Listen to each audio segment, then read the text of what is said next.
की शुरुआत करते हैं इस वक्त की बड़ी और अहम खबर के साथ गरियाबंद से आ रही, जहां पे सुरक्षा बलों को मिली है बड़ी कामयाबी। ओडिशा सीमा से लगे जंगल से हथियार बरामद किया गया है। नक्सलियों के डंप किए गए हथियार सामान जब्त किए गए हैं। एक देसी बंदूक और गोलियां, बारूद, डेटोनेटर बरामद किया गया है। बोडेन थाना क्षेत्र के छातापानी जंगल से बरामद किया गया है। सीआरपीएफ डीएवी की संयुक्त कार्रवाई हुई है। तस्वीरें हम आपको दिखा रहे हैं। यहाँ पर देखिए, ओडिशा सीमा से लगे जंगल से ये हथियारों का जखीरा बरामद किया गया है। सुरक्षा बलों को एक बार फिर से ये बड़ी कामयाबी मिली है, जहाँ पे देखिए ओडिशा सीमा से लगे जंगल में हथियार बरामद किए गए हैं। नक्सलियों के डंप किए गए हथियार और सामान जब्त किए गए हैं। एक देसी बंदूक, गोलियां, बारूद, डेटोनेटर बरामद किया गया है। बोडेन थाना क्षेत्र के छातापानी जंगल से ये हथियारों का जखीरा बरामद किया गया है। सीआरपीएफ डीएवी की संयुक्त टीम ने ये कार्रवाई की है। देखिए, एक के बाद एक बड़ी कार्रवाई हमारे जाबाज जवान कर रहे हैं। ऐसे में देखिए, यहाँ पे हथियारों का जखीरा, खाने पीने का सामान भी यहाँ पे जब्त किया गया है। और देखिए, ये तस्वीर बता रही है कि किस तरीके से अब नक्सली जो है खौफजदा हो गए हैं। अपना सामान छोड़ कर वो अपने आप को सुरक्षित करने में लगे हुए हैं।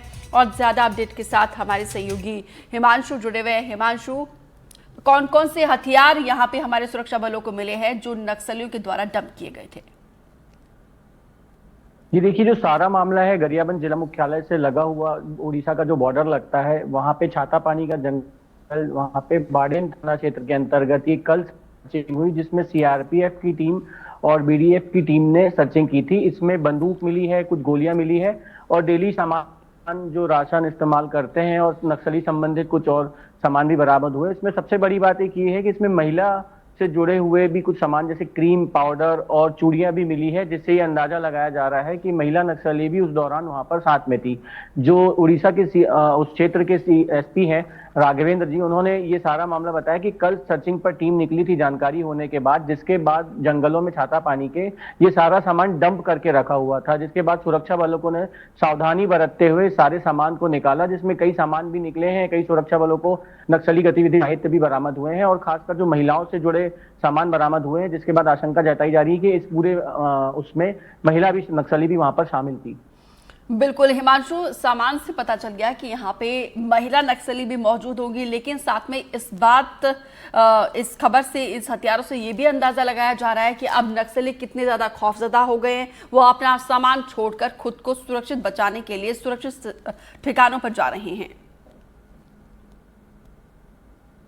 जी देखिए, अभी पिछले कुछ महीने की बात करें तो लगातार ये तीसरा या चौथा ऐसा घटनाक्रम है जिसमें नक्सलियों के द्वारा दबाए गए डंप किए सामान छत्तीसगढ़ सीमा में भी नक्सलियों को जब सर्च करने के लिए सुरक्षा बल यहाँ से निकला है तब भी उनको मिला है। और उड़ीसा सीमा में ये दूसरा मामला है। इसके पहले भी उड़ीसा सीमा में तरह के नक्सलियों द्वारा डंप किए गए सामान, हथियार और उनके खाने पीने की वस्तुएं मिलती। गरियाबंद में भी काफी बड़ी मात्रा में खान पान का सामान बरामद किया गया था। तो कुल मिलाकर अभी नक्सली अपनी जान बचाने के लिए शहरों की तरफ जा रहे हैं, लेकिन उनका जो सामान है और उनकी जो सारे हथियार हैं उसको इस जंगली क्षेत्र में डंप किया जा रहा है। लेकिन सुरक्षा बलों को लगातार जानकारी मिल रही है, जिसके आधार पर उनको सफलता भी हासिल हो रही है और ऐसे डंप किए हुए सामान बरामद कर रहे हैं। जी हिमांशु, बहुत बहुत शुक्रिया विस्तार से जानकारी देने के लिए। छत्तीसगढ़ के बस्तर से नक्सलियों की डोर टूटती जा रही है। सरकार के घर वापसी अभियान को बड़ी सफलता मिल रही है। बड़ी संख्या में नक्सली सरेंडर करके मुख्य धारा से जुड़ रहे हैं। नक्सलियों में खौफ इस कदर है कि नक्सली लीडर्स ने नक्सलियों को वर्दी छोड़कर सिविल ड्रेस में घूमने के आदेश जारी किए हैं। इस पर देखिए हमारी एक खास रिपोर्ट।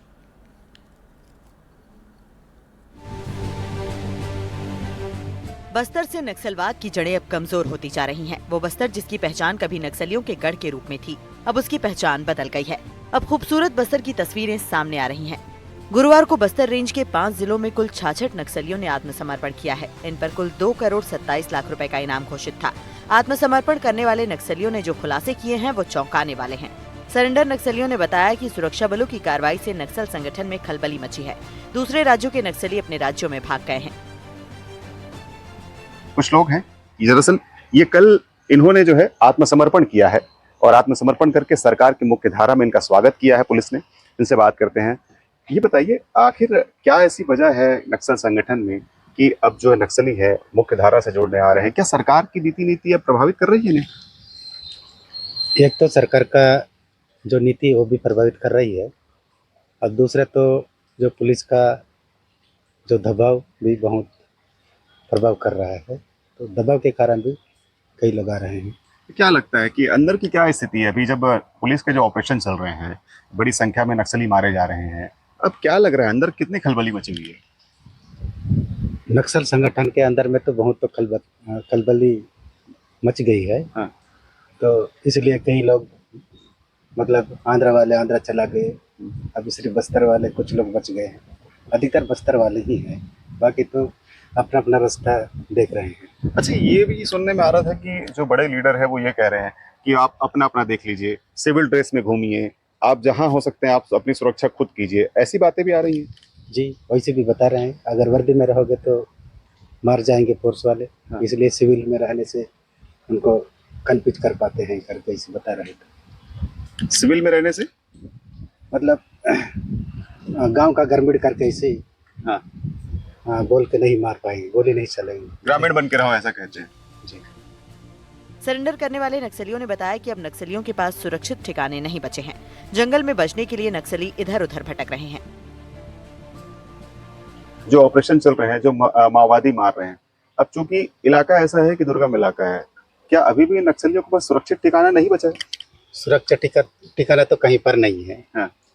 हर दिन उनको खाना भी नहीं मिलता है, पानी भी मिलने का मुश्किल है। तो पानी तो बहुत भरपूर है, लेकिन उनके लिए रहने का जगह तो नहीं।